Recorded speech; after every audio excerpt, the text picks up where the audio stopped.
This week's Challenger Cup. This is week 1 of North America. My name is M Target. I am joined by Ranconius.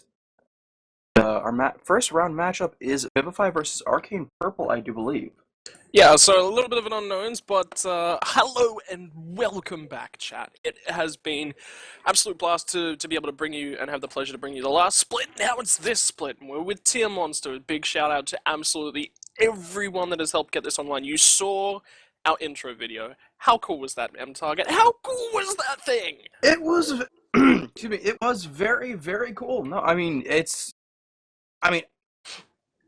impressed that they got my name right. So, unlike some people in here, but no, it's very cool. I'm very excited to be involved in this, as well, everyone else that is involved, so we can, sort of cycle around, continue pushing forward. So it's going to be quite a crazy set of weeks. I mean, we're casting Saturday and or Sunday in some combination from now until early November. So it's going to be an insane period of time. We're going to see the best of the non-SPL players. Everybody that wants to be, but we didn't quite make it. People who've gotten better since the last round. There are a lot of players who maybe played in the SPL at one point that are trying to get back in as well. So there's a lot of redemption stories there. I've seen a couple teams that have broken up and now have revenge stories as well. I personally love a good revenge arc. Even if I have to make it up sometimes, I will find a way. So unfortunately, we've got Vivify versus Arcane Purple. With the players on these two teams, I don't know any real revenge story, though I do know that a lot of the guys have played against each other in some way, or with each other, rather. Viper and Aerolith, I know, played forever ago on a team. Same thing with Grand Seraph, but again, I think that was an amicable departure back in the day. But I do believe... Yeah, we are in God Select. It is underway, and already, ladies and gentlemen, you can see the Hell ban on your screen just coming through is the Sun Wukong ban. So pretty standard stuff to kick us off here. Is there anything you want to see focused out, knowing that Jing Shang and obviously Zeus are banned for this week? Really all I want to see is a big "it's happening" gif right now, because that's how I feel. I'm just, oh my god, it's happening! But no, in all seriousness, Hell and Wukong bans say Vivify doesn't want to deal with this mid-solo Hell that's become incredibly popular since the Weakening Curse nerf, because apparently nobody's learned how to focus a Hell in the early game, and then Sun Wukong is still probably, arguably, the strongest solo laner out there. And then the Khepri ban by Vivify says we don't want to deal with the giant dung beetle. Okay, he's technically a scarab beetle, everybody. Don't get too mad. But still, it's that concept of he's an incredibly strong support, but that does leave a lot of options open. And then Arcane Purple says we don't want to deal with Ao Kuang, so that executes off the table. And then Vivify for the first pick. Yeah, they're going to go ahead and lock in Thor. Some nice early aggression here on the table. Just lays things down, says, alright, we want to play this? Okay, we're aggressive, we've got some nice map control early on, but I really, really like this response pick that's about to show up on your screen coming through from Arcane Purple. The thing that hits me about Khepri is that he's just too strong, right? It's a snare, it's protections debuff, and it's protections buff on your team. And the ultimate as well, obviously, but he's got Initiate, he's got Disengage for one person, it's just too much. Smartly calling him out, but, you're leaving Athena up, right? Yeah, Athena Shibalonke. And I find the Athena Shibalonke interesting, because what this is saying is they're looking for a late game, saying, okay, fine, you've got Thor, that means you want early game, that's fine. We're going to grab Athena, we're going to go late, sort of not so much with the Athena, but more so with the Shibalonke, as Shibalonke doesn't have the best early game. That said, Vivify picking up Geb, and then Nuwa as well. Geb says, okay, we're not going to try and abuse your early game weaknesses, because Geb has a weaker early lane than Athena does, but at the same time they have opportunities to pick up stronger early game hunters. So it'll be interesting to see where this chess match goes in the rest of the picks and bans. Giannis getting locked in by Arcane Purple, mid laner to counter Nuwa. They have similar clear, however, so much more mobility out of the blue and yellow, or actually, sorry, since he'll be red and gold, or whatever skin he chooses to wear, little robot compared to the Snake Lady.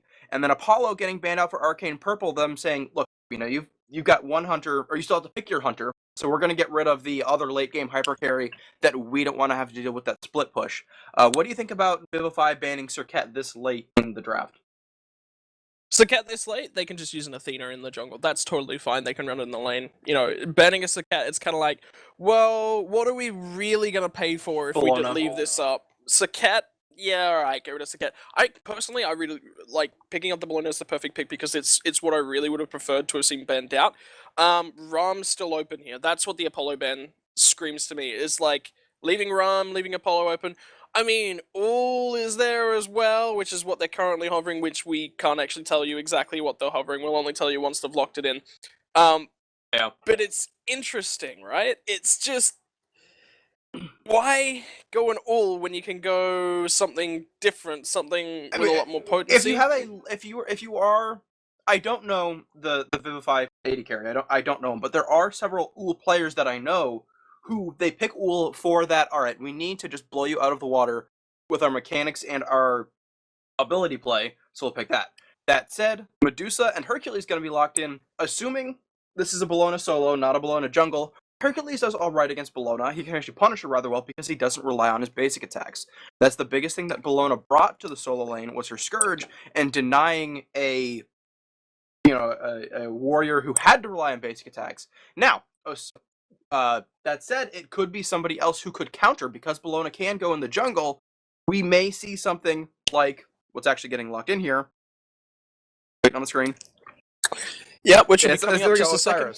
So Osiris, yeah. Hard count. A lot of people believe, I am one of them, believe that he hard counters Hercules. His ultimate drops on top of Hercules, micro stun, plus then the no healing. So if Hercules is like, yeah, I'm Hercules, I'm going to mitigate my wounds, I don't care that I'm down to 10% health, oh, I'm dead. That's pretty much what happens. Is you hear a scream, all of a sudden there's a glowing body over your head and a glowing body in front of you, one of which is Osiris, one of which is yours, and then he blows you up with his basic attacks. And then sad days for everybody. Yeah, I mean, it's interesting to know that. So obviously, Jonua, who is going to be on the Hercules by the look of this, is actually going to need to be a little bit more careful with the health bar. Can't trade as aggressively, can't get in the face as aggressively. But for me, what do these two comps start screaming? It's the global pressure, right? We know of Thor for his long range initiate with the ultimate. We know of Nua for her ultimate in those fire shards, able to hit everyone with a 360 no scope, right? Athena, global, Giannis, global. So mobility is key. Who is able to get around the map? Highly. The drop ships are so much more crucial, right? You pick Giannis, you've got a global for your whole team, right? Or, semi-global. It's basically global, right? So it's down to whether Aerolith on the Thor and Brett 105 or 10S 105. can actually 105. It is 105. Yes. Awesome. Maybe it's the Australian in me that's like that might be an S. It's okay. It's okay. There's a lot of potential here, actually. Oh, if you have a look at the comp coming through from Vivify, they've actually got a lot of potential here with a Thor setup into a really nice Geb combo, Nuwa combo. Like, the burst potential out of these guys is absolutely insane, but the sustained fight coming from Arcane Purple, if they get ahead, they will be incredibly tough to beat. Definitely, but we will have to wait to see, as of course we have to wait for Spectator to finish counting down, so thank you everybody for tuning in. Once again, this is round 1 of the North American Challengers Cup Vivify versus Arcane Purple. My name is M-Target. My co-caster today is Ranconius, and we'll be back in about 2 minutes, so don't go anywhere. We'll be right back. Alright, everybody, welcome back. We are now into the action, into the map, onto the battlefield of the gods. We'll pick something that sounds nice and epic eventually. But anyways, once again, Vivify up against Arcane Purple. Going to be seeing a double Transcendent start in the dual lane, so no sort of shenanigans there in terms of how does Transcendent start work up against a Death Toll start versus Bluestone versus non-Bluestone start. Just Transcendence there, end of story. Both of our Guardians loaded to the gills with potions. And then in our mid lane, slight difference there with Lost Artifact versus Tiny Trinket. Interesting. I just noticed, if you have a look at Viper coming through from Arcane Purple, he popped his red pot at 45 seconds, then grabbed a ward and charged down, right? He hasn't got any mana potions, anything like that. Aerolith is still sitting in the base, so they're looking for some early vision. Down, this ward's going to go down somewhere. It could potentially be for early control of those mid camps. I think you may be a little bit behind me, but I'm at 27. But anyways, we are going to see buff camps being cleared out here relatively equally.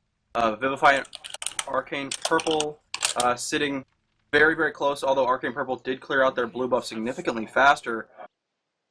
I'm not synced. Here we go. I am not synced. Excuse me, I don't know how I got that far ahead. Wow. Good job. Good job. North America. I'm the only one on North American internet, so blame North America. That's all you need to do. Can't even blame Australian internet for this one. No. Anyway, it's time to do what we always do here on the Challenger Cup. Let's introduce our two teams. Vivify is going to be your blue side, coming through for game number 1.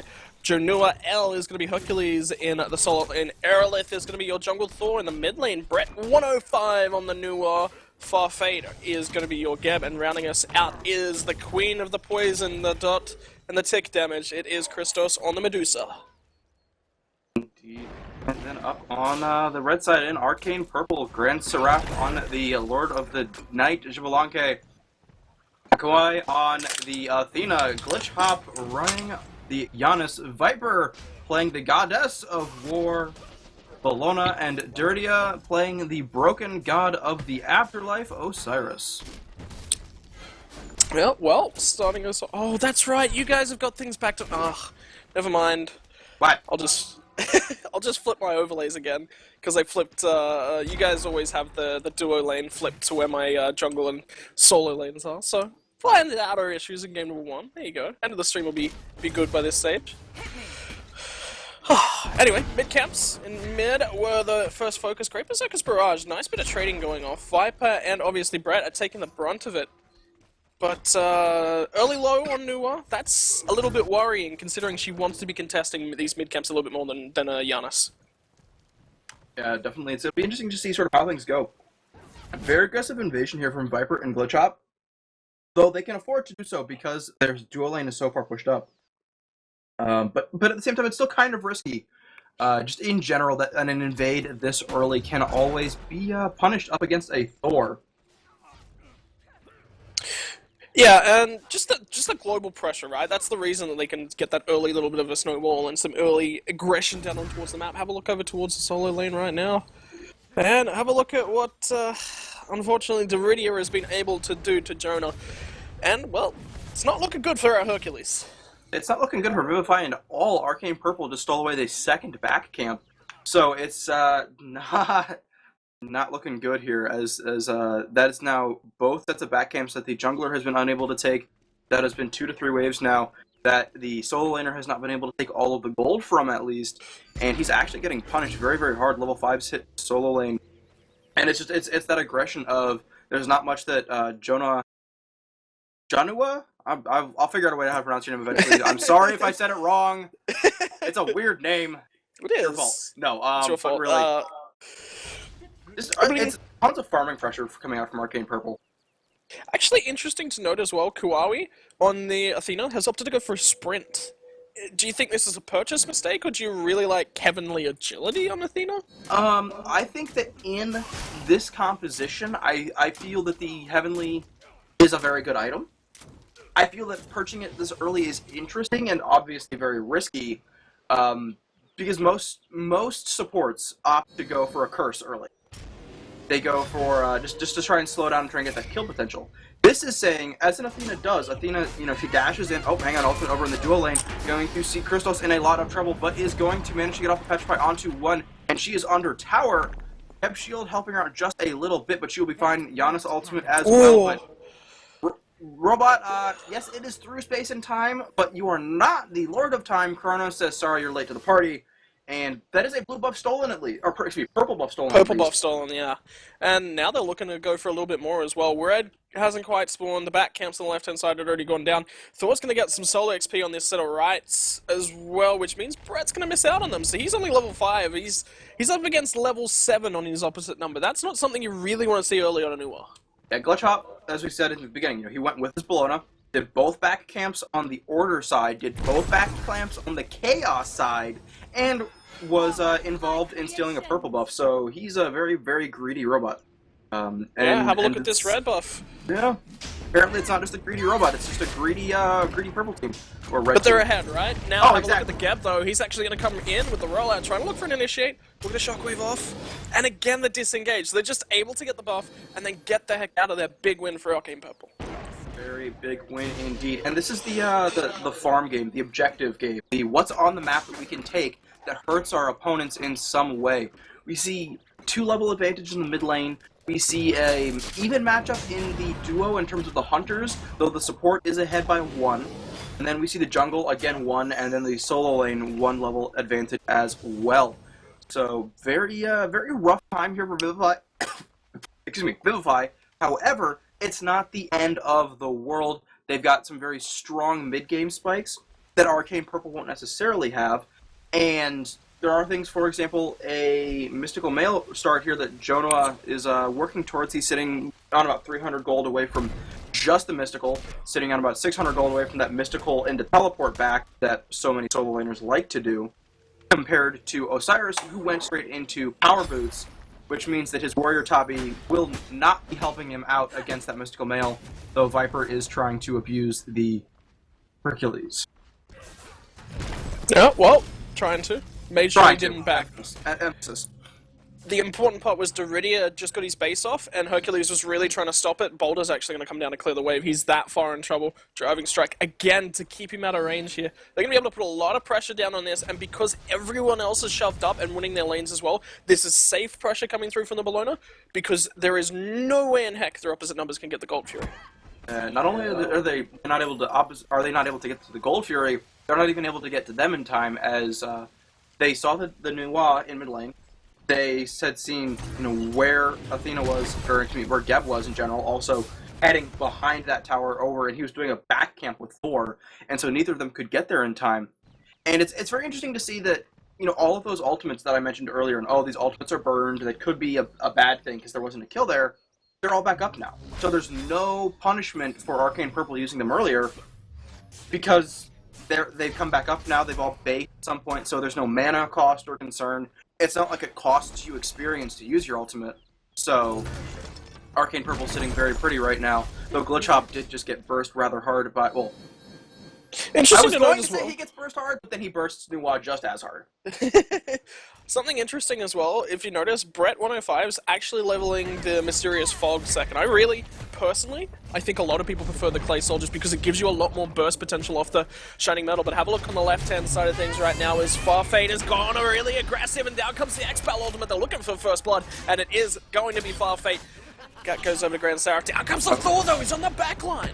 At top side of this fight, Giannis' ultimate was used, and no! Glitch Hop does fall through the Nuwa ultimate. Thor trying to get on the top side, however, Grand Seraph is chasing him. He is looking for it. Does not hit the poison darts, though. Jumping back down to the... Actually, no, going to keep following him here, and Thor is in a little bit of trouble. 2 levels behind, rotating around. There's Medusa, though. She's going to get hit hard. She's going to be in trouble. There's the taunt. There is tons of damage. Viper going to get the last tick of damage there onto her, and now they are trying to decide what they want to do.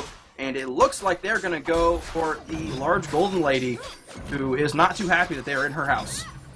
Yeah, well, going to be able to see if she can get this one. Athena's got her back out now. Farfate coming in, gets the vision. They spot him out, and they just decide to get the heck out of here. He walked over a ward that's really deep into the opposition jungle. This is just trying to spot out attack speed, keep some vision towards the red side of things as well. It's a forward ward, but it's a nice ward, especially with how aggressive they've been playing in the opposition jungle. Definitely, and again, I like the decision, we're just going to back off. If Farfate still had his ultimate, it would have been a little bit riskier for them to stay, but even as it was, they were all so low. They are, as in a whole, you get now 50% reduced lifesteal on the Gold Fury and the Fire Giant. It makes it even harder to tank it as a Bellona or a Hunter, and also there's not even any lifesteal yet, as Jubilanke is when the Transcendent start. So overall, it's going to be difficult. We are going to see an invade here. Looks like this could be a bit of a tussle. So 4 versus 2 now. They do see Medusa, and I think the art is going to back off and let this 3-man split occur over this red buff. Yeah, just really, really good awareness, good calling, making sure that they didn't get pincered by the Medusa if you look in the wrong direction. But now they're in here behind the Geb, and they're going to look for the taunt, do land it successfully. Down comes the damage. Darkest of Nights as well, should be able to just about get a stun. Damage ticks through, and it's going to be the Poison Darts from Grand Seraph. Another stack for him, 2-0-1. Yep, now sitting at 10 free power. That's the biggest thing about Xbalanque's passive, is not that late game it's 30 free power, it's that every time he gets a kill, it is an additional 5 power that he has to pay nothing for, on top of the gold and experience that he gets from the kill. So really wanting to funnel early game kills towards him, especially as that's a larger percentage of your power. Solo lane ultimate was burned there by the Giannis, and Giannis is still over here looking for more. I think that, there's the Regal's Rally as well, and there's the Osiris ultimate as well. Lord of the Afterlife is used, but Thor is up. Thor is down on top of Osiris, and he is in some trouble. Osiris is going to get a good mitigation there from Athena, keeping him alive. However, here comes the ultimate from Nuwa. However, just going to manage to make it out of that fire shard. He is sitting on 61 HP after regenerating for 2 seconds. Ouch! Ouch! You would think that Geb, if he'd blinked in there as well, I feel like the only reason his blink was on cooldown was because he was in combat, because there was a 5-second cooldown applied to it, and he would have been able to blink in, use the shockwave, so I really would have liked to see that from Farfate. Have a little bit of confidence in yourself, a confirmed kill is better than nothing else, and nobody else is going to be able to turn back around on you because your entire team is just around the corner to back you up. So unfortunately for him, misses out on the kill. I really, really would have liked to have seen him follow that one up. It would have been good, but at the same time, you're behind drastically. So there is that caution of, do we want to risk it? I mean, they're so concerned about the enemy team, about Arcane Purple pushing in, that the support and the mid laner come all the way over to the dual lane to do the purple buff before Medusa can get there, because they don't believe that the attack speed buff will survive Xbalanque deciding that he wants to show up for the party.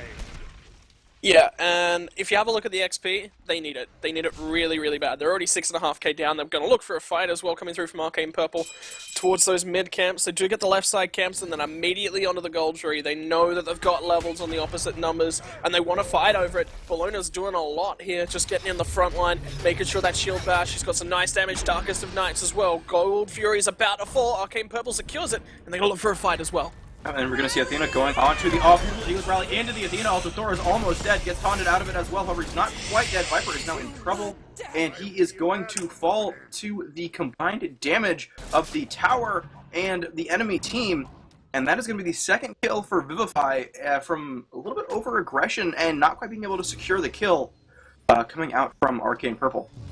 But what this does for me is, even though they weren't able to secure the kill there onto the Thor, was, yeah, it bought them a lot of space, a lot of time to force Medusa to rotate over. Xbalanque's now got free roam to shove this wave up. She's probably not going to get much of the gold left on this wave, so he's freely able to do that. And when you're freeing up a Xbalanque compared to a Medusa, well, I want to be on that Xbalanque side every day of the week. Super hyper carry, increased range, steroid on 50 power on the one.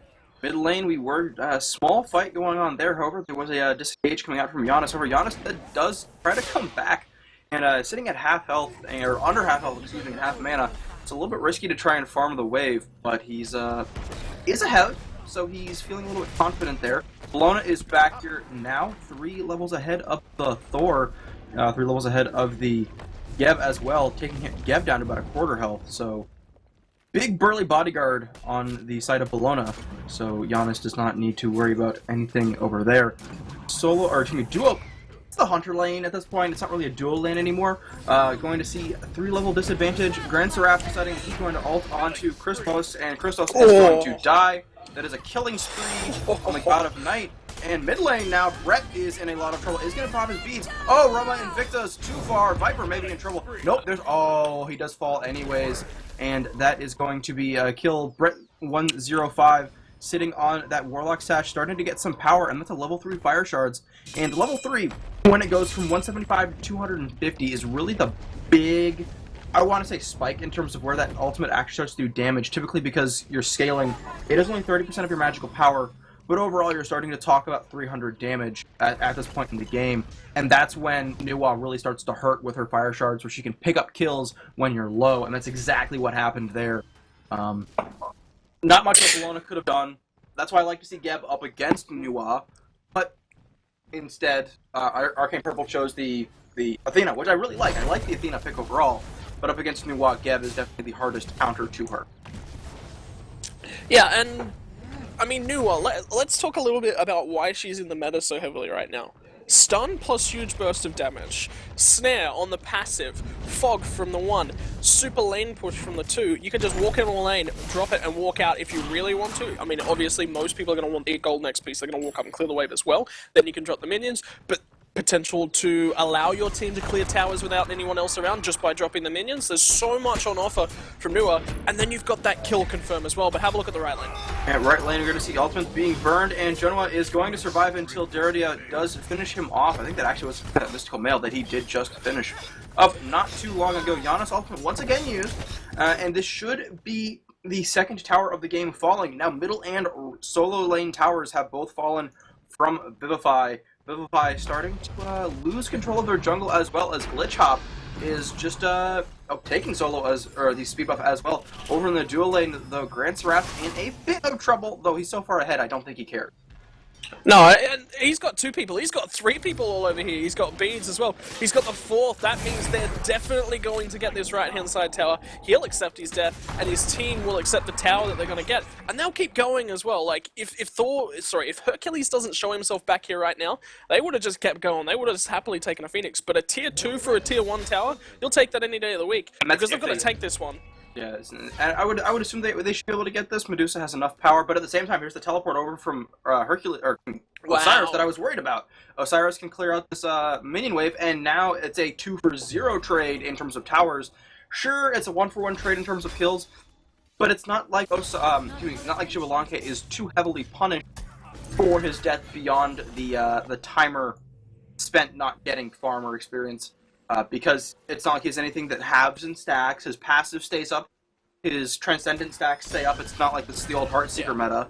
So he's fine with that trade overall, I would say, because he pulled 4 members over to the long lane. I'm just going to call it that for now. The long lane. And that allowed the other 4 members of his team to push down the short lane and completely clear that Fire Giant side up. Yeah, take a look at the itemization, though, coming through at this point in time. Bologna's already through to Ichival Heavy Hammer online, so she has got all the gluing power, all the fighting power she needs. Cyrus is heading towards the Executioner as well. Gold Fury just about getting started. But interesting to note as well, look at the positioning of X-Bal's items at this point in time, looking to get towards that Hasten Fatalis. Why? He's ahead. He doesn't need the armor penetration at this point in time. He needs the ability to glue to targets or to get away from targets whilst continuing to kite them. Right at him, pick them up. Really nice itemization from him. Good taunt. Yeah. Very, very good itemization, and yes, good taunt there, good initiation, and Hercules did manage to make it through that ward, not quite enough time. Or actually, the ward was killed right after Hercules teleported through, but Hercules still made it to the party. That said, he's still late to the party. He showed up. Guys, I brought snacks! Hercules, you're late again. But anyways, Hercules is going to... pool party? Maybe he shows up for a pool party, and they're like, well, no, the pool party's already over, we're just having snacks now. And he's like, well, I brought snacks. No, you can't bring the snacks. You have to... They're just being mean to Hercules. That's what they're doing, alright? They're being mean to everybody right now. Brett is going to pop his beads. They are... Oh, gonna slam down. Thor actually doing a lot of damage here, but now through comes the Giannis ultimate. Gonna join the fight. Darkest of Nights finds some really nice space here for them on Arcane Purple, but now Vivify might be in trouble. The Portal doing a lot of damage here. Viper's so low. Viper might go down and will indeed go to the Fog. The ultimate from Nuwa as well. The Fire Shards at least buys them a little bit more damage, but I don't think they can go any further. They might be able to get this Athena here, as Athena does have no damage. But they are all so low except for Medusa. And Medusa did just show up to the party, though, and they're going to look for something. They're on to Xbalanque. Thorwall a little bit late, so he's actually going to block off his teammates from getting there. Osiris TPing in from solo lane, or from wherever he was right before the fight. He may have actually backed from solo. It's one of those things where Osiris doesn't have to be in solo lane anymore, and then he can just teleport into wherever he wants to be. And now that I see it, he did in fact back from solo by his Executioner and then TP in, and that was the question is did he come straight there, or did he detour and pick up his own snacks and say, hey Hercules, I will see you, your tier 2 heavy mace, but raise you an Executioner and chop your head off. So that's going to happen. Do you think that that Osiris is a cheese man? Do you think he brings the crackers and the cheese, or do you bring something like I don't know, like olives, maybe a bag of chips. What does he bring? He might be I see him being a fine wine kind of guy. You know, he's Ooh. married to Isis. So, no, I would say Bacchus, but Bacchus is more of just the wine guy, period. So, Isis would not have her husband bringing He's the chips. Egyptian wine guy. Exactly. Well, sort of. So we are going to see Athena ultimate coming out. Athena's going to slam jam down in the mid lane. Are going to see Giannis getting just barely out. Viper going to finish off Brett with the Scourge itself. Thor's going to dunk back down on top of Viper, though Viper in a bit of trouble. However, Doridia is here saying, "Hi guys, I am here for the party." Now trying to decide who he wants to engage on. There's that Heavenly Agility we talked about earlier, going to provide some disengage for Arcane Purple. And now Hercules in a little bit of trouble once again. Apparently he is in the wrong part of town, and those cheese and crackers are not going to do him any good. Yeah, So Dorito, though, is going to take a lot of damage. Gap Shield was perfectly placed, just enough to buy him some escape, but now the 5-man grouping has got a larger health bar than their opposition. Arcane Purple actually in a really nice place here to, once they get this mid lane tower, decide, hey, do we want to do Fire Giant? Do we want to grab the last tower on the map? They've got a lot to play with, and they might even just continue to fight. And so I'm thinking fighting and then pushing the towers is their best bet here. Just harassing. Oh, beautiful Petrify onto 2, though, but she can't seem to get much more done off of it. She's forced to back out. However, the members of Arcane Purple in a bit of trouble. Jonah is going to get one, but then Gunshop is going to get a response kill there onto Ariel. You're going to see Brett 105 getting a killer onto Viper off of the ultimate, and Osiris trying to do more. Can't quite finish off Jonah. He's sitting at 62 health with that Osiris ultimate sitting on top of him. And the 3 surviving members of Arcane Purple are all oh so low. Respawns on Vivify helping balance out their health bar, but a little bit risky for Arcane Purple to hang out here. Just a total misplay from Arcane Purple. Look at their inventory. Beads are still up on Shibalonke, on Giannis.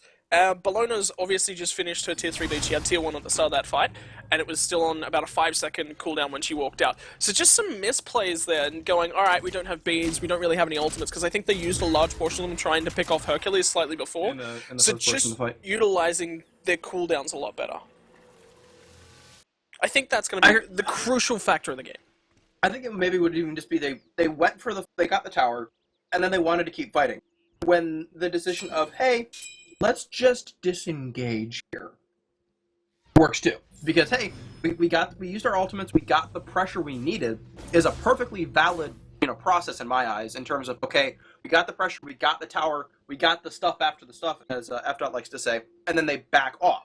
You get what you want, and you leave. You don't, oh, let's stay around for just a little bit more. That's how you get caught at the pool party that your friend is hosting and their mom comes home.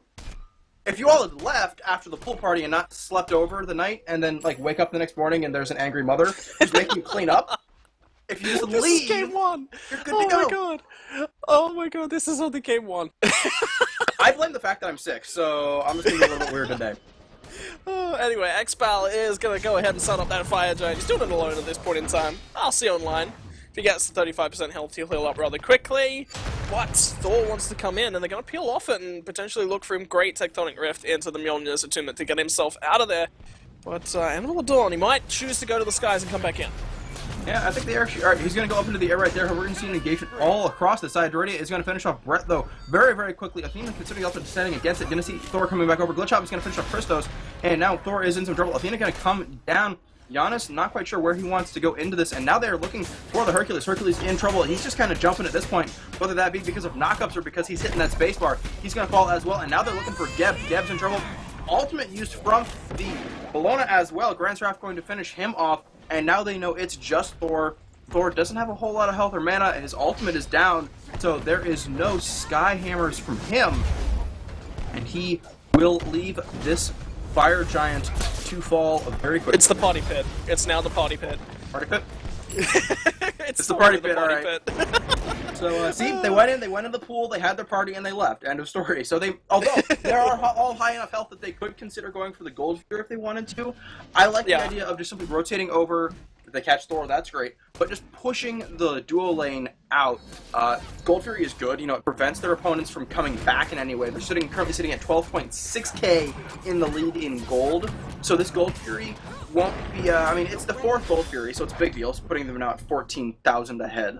But it's not the same need as if they're really, really close. And they need that bit of a bump. It's, we're really far ahead. Let's go ahead and buy the Gucci, not just the Dolce and the Gabbana. Well, it's also anti-snowball, like it's Yes. anti-comeback from their opponents. So it's just basically like, well, you're not getting the Gold Fury ever, especially with the scaling rewards coming through from it, which it's about to cap out actually. So it's incredible. Like if Vivify to get a Gold Fury at this point in time, the XP, the gold, everything that comes from that would actually snowball them a large portion back into this game. It'd give themselves a shot. Something, Yeah. but the reason I didn't actually want to see Arcane Purple go for the Gold Fury there was I wanted to see them base as a group, itemize, pick up the itemization because they just want a successful team fight, then turn into the Fire Giant. So that was their objective. Base, top up, item up, come back in, siege, take a Phoenix, make sure you get the most out of this Fire Giant. Now you've just got a Gold Fury, right? So they're a race against time at the moment. And I think so I think the Gold Fury was a good decision because they still did back right after the Gold Fury, and now they're gonna do that same thing that we just talked about. Oh, Eagles Rally actually down. Errol's the one in trouble to start off this fight, but they're going to turn around, disarm perfectly on towards Medusa at this point in time. Farfate was a long way into the fight, but now the Athena ultimate comes down. Cataclysm save for this period did hit multiple members, so did Petrify, doing a lot of work, but she's forced to back out, but not before she's dead. And we're going to see the fight continue on the top side of this. A lot of damage coming out from that Phoenix, and Glitchhop going to finish up Airlift. That's a triple kill for the robot. And he's thrown beautiful Aegis right there as Jonoa does fall, but Glitchhop does die to that Nuwa ultimate. That's going to be some shutdown gold right there for her, but there is not much more that this one Lady Army can do. I like this decision. They're going to back up really quickly, clear this wave, so that way their entire wave manages to come in now, so they don't have to tank the Titan on their own, and they can now just 4v1 as Border Titan does its best to pretend to be a raid boss. Now it's 4v3 as the Geb and Nuwa do show up to the party. Yeah, well, raid boss or not, it's still doing a lot of damage, and that's the crucial factor. They're going to have to back out here. Farfate, though, long way forward, can't take a huge amount more damage. There's the Rising Jaguar, the disengaged. That's what they really need from Arcane Purple at this point in time. The chase is going to come down. Errolith didn't quite get it. He gets the stun, though. Now the Berserker Barrage, but it's Duridia. He's so tanky. Blink in a shockwave. Farfate might pay with his life, and does. And we're going to see that Eagles Rally on the bottom side, and we're going to see the push there onto Aerolith. He's just body blocking and abusing. Viper's going to finish him off. And now Brett is in trouble and is getting low, but is able to kite out reasonably well. Can he disengage? Though he's going to get hit by that slow tick from the Poison Dart, and he is going to fall. Hercules once again showing up late to the party. The ultimate, not a whole lot going to happen to him right there, and he's going to fall there down to Kawhi, and that is going to be a deicide 21-8. And this should be game as the Athena ultimate comes in to provide a little bit of extra damage. Actually, Shivalanke standing just outside of that range. But the Titan of Order still does fall 26-49, 49,000 to 68,000 in gold, and as we just said, 21-8 in favor of the Arcane Purple squad. Yeah, so a little bit of a crushing game, bit of a crushing blow, smack to the face, got beat around a little bit. But hey, Arcane Purple able to play consistently, put a lot of pressure down where I didn't think necessarily they'd be able to do so. Able to hard shove up on the left-hand side of things. Medusa's normally known for early clear, so really, really good job by them. Utilize the shield wall coming out of Athena, and obviously Shibalonke's branching bowlers to get some nice early pressing. Really good job from them. Utilize the Osiris pick on the right-hand side of the map well. Yana's got ahead in the middle, just all across the board. They just played consistently, they continuously pressured their opponents, and there was not really any sort of windows for Vivify to have a crack there. Yeah, definitely not. So, very good pressure across the entirety of the game. That said, they do have to move on. They'll be moving on to face, I do believe it is Resist. Yes, they'll be going up against Resist Gaming in the next round. Long way to go. Round of 32 is up next, so we're going to go ahead and get ready for that. Once again, everyone, this is the North American Challengers Cup, week number 1. Don't go anywhere. We'll be back as soon as the teams are ready to roll.